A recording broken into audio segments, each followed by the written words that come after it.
نحمده ونصلي على رسوله الكريم اما بعد فاعوذ باللہ من الشیطان الرجیم بسم اللہ الرحمن الرحیم رب اشرح لی صدری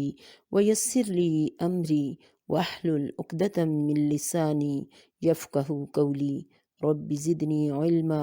اللہم فقہنا فی الدین اللہم انی اسألک علما نافعا ورزقا طیبا وعملا متقبلا اللہم ارنا الحق حقا وارزقنا اتباعه وارنا الباطل باطلا وارزقنا اجتنابه اللہم وفقنا لما تحب وترضى اللہم ثبتنا عند الموت لا الہ الا اللہ الہی آمین یا ارحم الراحمین وصلی اللہ علی النبی۔ قرآن مجید میں سورہ البقرہ کی آیت ہے الذین آتیناہم الکتاب یتلونہ حق تلاوتہ، یہ وہ لوگ ہیں جن کو ہم نے کتاب دی، وہ اس کی تلاوت اس طرح کرتے ہیں جس طرح تلاوت کرنے کا حق ہے۔ آگے آتا ہے اولئک یؤمنون بہ، یہی وہ لوگ ہیں جو اس پر حقیقت میں ایمان لاتے ہیں۔ آج میرا عنوان ہے قرآن کو درست اور ترتیل کے ساتھ پڑھنے کی کیا اہمیت اور فضیلت ہے۔ سورہ الفرقان میں آتا ہے وَرَتَّلْنَاهُ تَرْتِيلًا، اور ہم نے اس کو یعنی قرآن کو ترتیل کے ساتھ نازل کیا،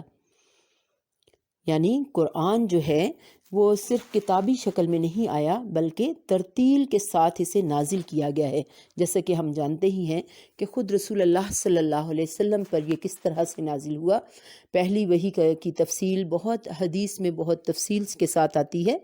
اور اس میں کیا ہے کہ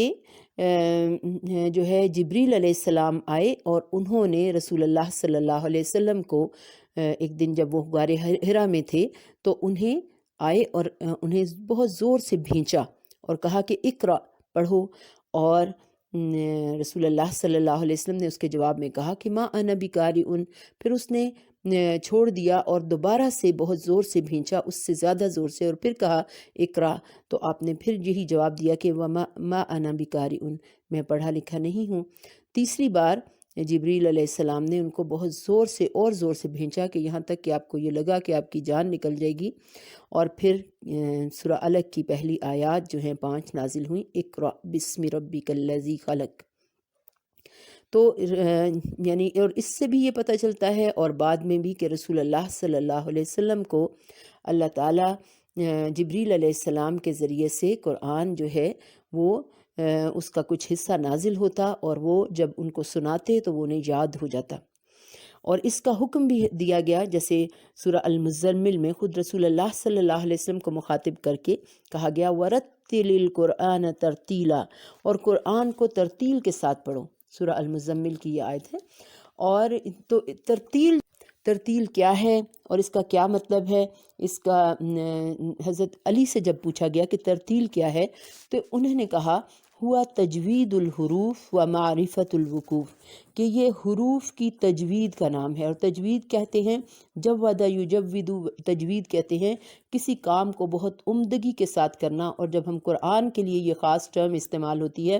تو اس کا مطلب کیا ہوتا ہے کہ ہر حرف کو اس کے صحیح الفاظ کے ساتھ اور اس حروف کی صحیح ادائیگی اور ان کی حروف کی صفات کے ساتھ پڑھنا، اور وقف کی معرفت و معرفت الوقوف، اور وقوف وقف کی معرفت یعنی اس کی پہچان کہ کہاں پہ وقف کرنا ہے، کیسے کرنا ہے، اور پیچھے سے کہاں پہ ملانا ہے، کہاں نہیں ملانے کی ضرورت، یہ ساری تفصیل معلوم ہو اور اس کے ساتھ قرآن پڑھا جائے۔ اور اس کا حکم جو ہے ہمیں پتہ چلتا ہے مختلف احادیث میں بھی دیا گیا، جیسے ابن خزیمہ کی ایک حدیث ہے قال رسول اللہ صلی اللہ علیہ وسلم ان اللہ یحب ان یقرأ القرآن کما انزل، کہ بے شک اللہ تعالیٰ پسند فرماتے ہیں کہ قرآن کو ایسے پڑھا جائے جیسے یہ نازل کیا گیا، یعنی جیسے نازل ہوا ہے اس کو ویسے ہی پڑھا جائے، یعنی اسے درست تلفظ کے ساتھ درست ادائیگی کے ساتھ پڑھا جائے۔ اور الحمدللہ ہم اردو بولنے والے اور پڑھنے والوں کے لیے قرآن کو درست کرنا بہت آسان ہے، اس لیے کہ بہت سے حروف تو ہماری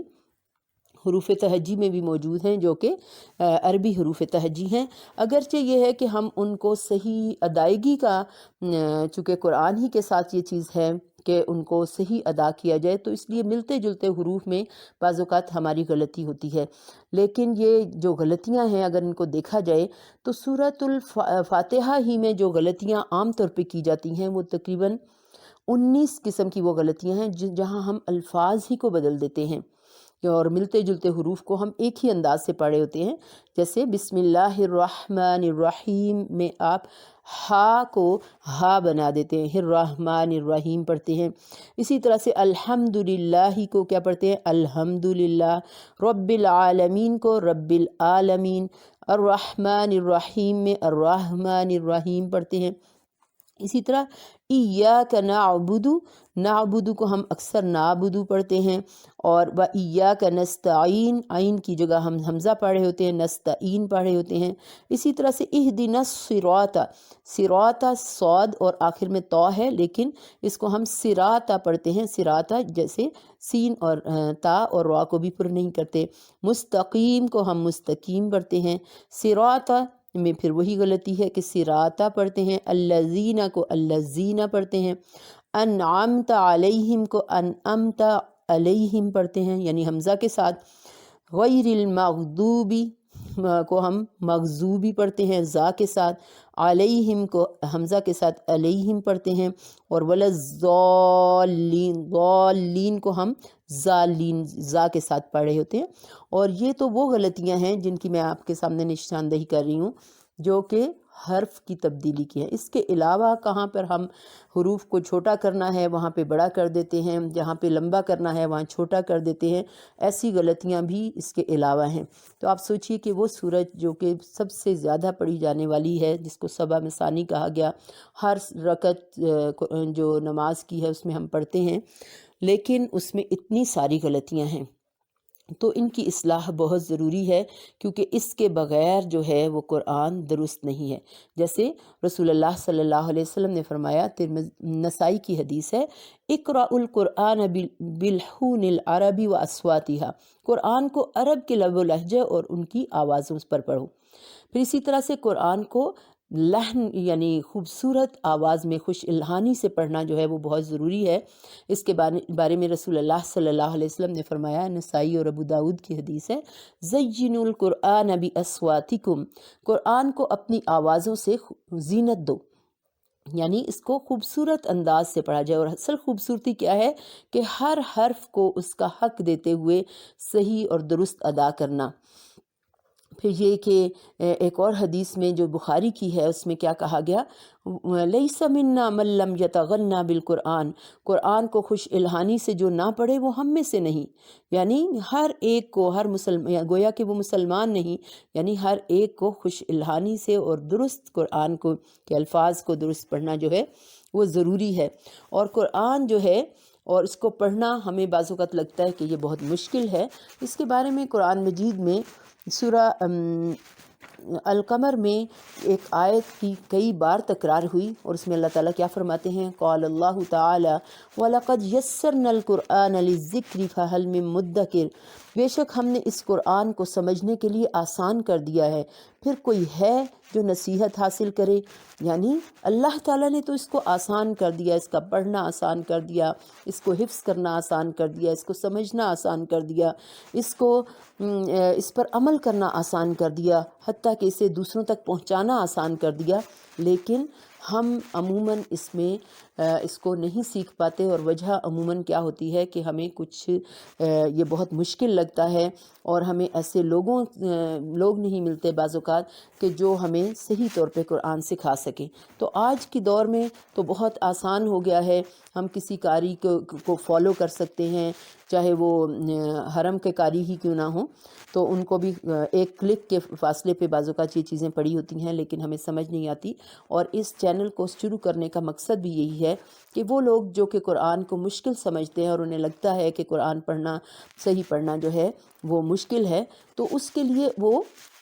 یعنی اس میں سے بار بار پڑھیں اور اس کے ساتھ تکرار کریں، اور ایک آیت کو سنیں، پھر اسے پڑھیں، پھر اس میں غلطی محسوس ہوتی ہے دوبارہ پڑھیں، اور پھر سنیں، پھر پڑھیں، یہاں تک کہ ان کا وہ قرآن درست ہو جائے۔ اور یہ الحمدللہ میں نے عملاً کر کے دیکھا ہے کہ جب لوگوں نے ایسے کیا تو ان پڑھ لوگوں نے بھی اس کو درست کر لیا۔ تو یہ کوئی ایسا مشکل کام نہیں۔ اور وہی بات کہ ہم کیوں اتنی بڑی خیر سے محروم ہو، جس کے بارے میں اللہ کے رسول صلی اللہ علیہ وسلم نے کیا فرمایا کہ خیرکم من تعلم القرآن وعلمہ، کہ تم میں سے بہترین ہے وہ شخص جو قرآن سیکھے اور سکھائے۔ تو پہلا مرحلہ ہے سیکھنا، اور پھر اس سے اگلا مرحلہ جو ہے وہ سکھانا ہے، اور یہ بخاری کی حدیث ہے۔ تو ہم سب چاہتے ہیں دنیا میں کہ ہم بہترین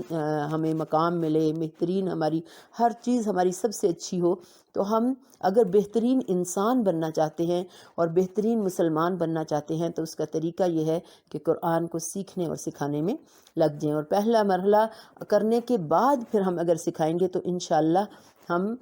واقعی اس خیر میں سے جو ہم دوسروں کو سکھائیں گے اس کا اجر بھی پائیں گے۔ جیسے امام جزری ہیں، تو انہوں نے، جو کہ تجوید کے بہت بڑے امام ہیں، وہ یہ کہتے ہیں کہ قرآن کو درست نہ پڑھنا، تجوید کے ساتھ نہ پڑھنا جو ہے، ایسا شخص گناہ گار ہوتا ہے اگر وہ قرآن پڑھتا ہے۔ یعنی جس شخص کو یہ مواقع حاصل ہیں اور وہ کر سکتا ہے تو اسے ضرور اس پر وقت لگانا چاہیے اور قرآن کو درست کرنا چاہیے۔ اسی طرح ایک اور حدیث ہے بخاری کی، جس میں کیا کہا گیا کہ ان افضلکم من تعلم القرآن وعلمہ، بے شک تم میں افضل شخص وہ ہے جو قرآن کو سیکھے اور سکھائے۔ اور پھر ماہر قرآن جو ہے اس کا درجہ اتنا بلند ہے، وہ معزز فرشتوں کے ساتھ ہوگا قیامت کے دن۔ قال رسول اللہ صلی اللہ علیہ وسلم الماہر بالقرآن مع السفرۃ الکرام بررہ والذی یقرأ القرآن ویتتعتع فیہ وہو علیہ شاق لہ اجران۔ یہ ماہر قرآن جو ہے وہ قیامت کے دن معزز ترین فرشتوں کے ساتھ ہوگا، اور وہ شخص جو قرآن پڑھتے ہوئے اٹکتا ہو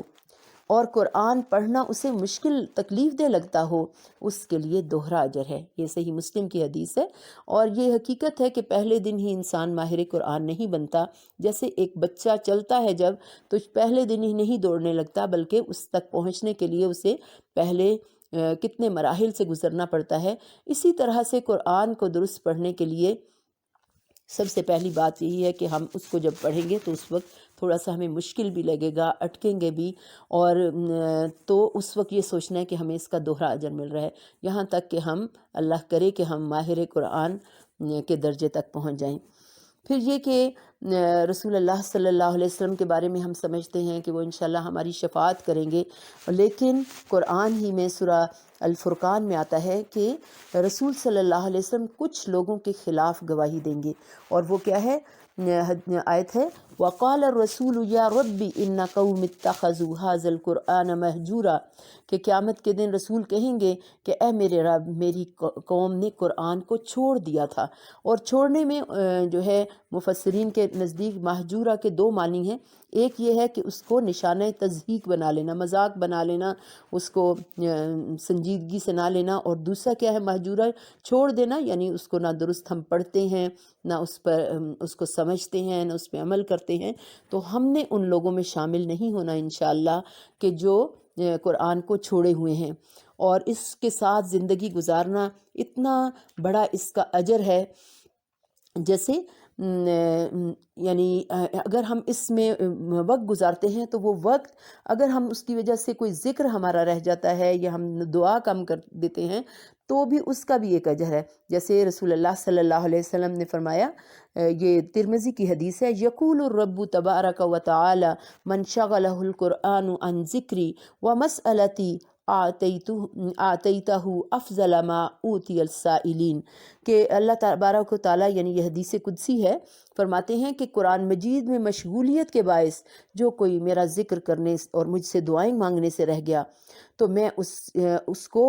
دعائیں مانگنے والوں سے بھی زیادہ دیتا ہوں۔ یعنی وہ اللہ تعالیٰ جو جانتا ہے کہ ہماری کیا ضرورت ہے کس وقت، تو وہ ہماری وہ ضروریات خود پوری کر دے گا۔ اور دوسرا کیا کہا گیا، وَفَضْلُ كَلَامِ اللَّهِ عَلَى سَائِرِ الْكَلَامِ كَفَضْلِ اللَّهِ عَلَى خَلْقِهِ، اور فضل اللہ تعالیٰ کے کلام کی برتری یا فضیلت تمام کلاموں پر ایسی ہے جیسے اللہ تعالیٰ کی فضیلت تمام مخلوقات پر۔ تو اتنا افضل یہ کلام ہے، اور اس کو پڑھنا، اور اللہ تعالیٰ کو بہت خوشی ہوتی ہے جب ایک شخص خوشی کے ساتھ اس کو پڑھتا ہے۔ اس کے بارے میں ایک حدیث آتی ہے کہ رسول اللہ صلی اللہ علیہ وسلم کی بھی کون سی آواز کو اللہ تعالیٰ بہت پسند کرتے ہیں،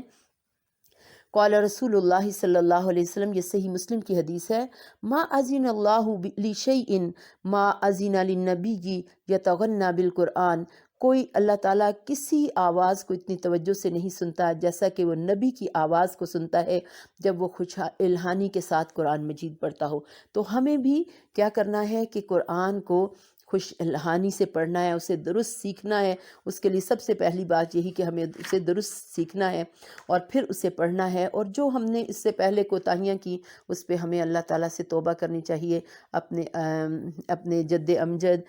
حضرت اماں اور حوا، حضرت آدم علیہ السلام اور حوا علیہ السلام کی طرح، کہ جنہوں نے جب ان سے غلطی ہوگی تو انہوں نے کیا کیا؟ توبہ کی۔ ربنا ظلمنا انفسنا وان لم تغفر لنا وترحمنا لنکونن من الخاسرین، کہ اے ہمارے رب، ہم نے اپنی جانوں پر بڑا ظلم کیا، اور اگر تو نے ہمیں نہ معاف کیا، نہ مغفرت فرمائی ہماری، اور ہم پر رحم نہ کیا، تو ہم یقیناً نقصان اٹھانے والوں میں سے ہو جائیں گے۔ پھر یہ کہ قرآن کو چھوڑ دینا جو ہے یہ بہت ہی بڑی محرومی ہے، اور اس کے بغیر زندگی گزارنا، قرآن ہی میں سورہ طٰہٰ میں آتا ہے آیت نمبر 123 to 26 کہ وَمَنْ أَعْرَضَ عَنْ ذِكْرِي فَإِنَّ لَهُ مَعِيشَةً ضَنْكًا، کہ جو کوئی ہماری نصیحت سے منہ موڑے گا تو اس کی زندگی تنگی میں گزرے گی۔ وَنَحْشُرُهُ يَوْمَ الْقِيَامَةِ أَعْمَىٰ، اور قیامت کے دن ہم اسے اندھا اٹھائیں گے۔ قَالَ، وہ کہے گا، رَبِّ لِمَ حَشَرْتَنِي أَعْمَىٰ، وہ کہے گا اے میرے رب تو نے مجھے اندھا کیوں اٹھایا؟ وَقَدْ كُنْتُ بَصِيرًا، حالانکہ میں تو دیکھنے والا تھا، یعنی دنیا میں تو میری آنکھیں تھیں۔ قَالَ، اسے کہا جائے گا، قَالَ، ارشاد ہوگا، كَذَلِكَ، اسی طرح ہونا تھا، أَتَتْكَ آيَاتُنَا، تیرے پاس ہماری آیات آئی تھیں، فَنَسِيتَهَا، تو تو نے انہیں بھلا دیا تھا، وَكَذَلِكَ الْيَوْمَ تُنسَىٰ، تو اسی طرح آج تو بھی بھلا دیا گیا ہے۔ تو بات یہی ہے کہ ہمیں اس ذکر میں سب سے پہلی بات یہ کہ اللہ کے ذکر کی بہترین شکل قرآن ہے، تو ہمیں قرآن سے منہ نہیں موڑنا، اس سے، ورنہ دنیا میں بھی ہم تنگی اور تکلیف کا شکار رہیں گے، اور اس کے ساتھ پھر آخرت میں تو اندھا، ایسے لوگ اندھے ہوں گے۔ اللہ تعالیٰ ہم سب کو اس سے محفوظ رکھے، اور اللہ تعالیٰ کے بہترین بندوں میں ہمیں شامل کرے۔ اللہ تعالیٰ، ایک حدیث ہے ابن ماجہ کی، قال رسول اللہ صلی اللہ علیہ وسلم، ان للہ اہلین من الناس، لوگوں میں سے کچھ اللہ والے ہیں۔ قالو، لوگوں نے عرض کیا، یا رسول اللہ، اے اللہ کے رسول صلی اللہ علیہ وسلم، من ہم، وہ کون ہیں؟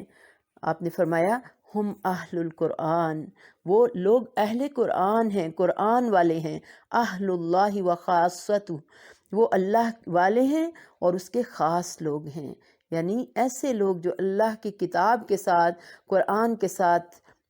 شغف لگاتے ہیں، ان کی پہچان قرآن بن جاتا ہے، وہ اس کو سیکھتے ہیں، سکھاتے ہیں، اس کو درست پڑھتے ہیں، اس کو سمجھتے ہیں، اس پہ تدبر کرتے ہیں، اس پہ عمل کرتے ہیں۔ ایسے لوگ اللہ کے خاص، اللہ تعالیٰ ان کو اپنا اہل کہتا ہے اور اپنے خاص لوگ کہتا ہے۔ اللہ تعالیٰ ہمیں بھی اہل القرآن بنائے، اور قرآن کو شوق کے ساتھ اور محبت کے ساتھ درست پڑھنے کی توفیق عطا فرمائے۔ اسی مقصد کے لیے یہ چینل بنایا گیا ہے۔ آپ سب اس سے بھرپور فائدہ اٹھائیں اور اپنے قرآن کو درست کریں۔ اللہ تعالیٰ ہم سب کا حامی و ناصر ہو۔ سبحانک اللہم، اللہ تعالیٰ اس کو قبول کرے اور ہمارے لیے آسانیاں پیدا فرمائے۔ سبحانک اللہم و بحمدک، اشہد ان لا الہ الا انت، استغفرک و اتوب الیک۔ والسلام علیکم ورحمۃ اللہ وبرکاتہ۔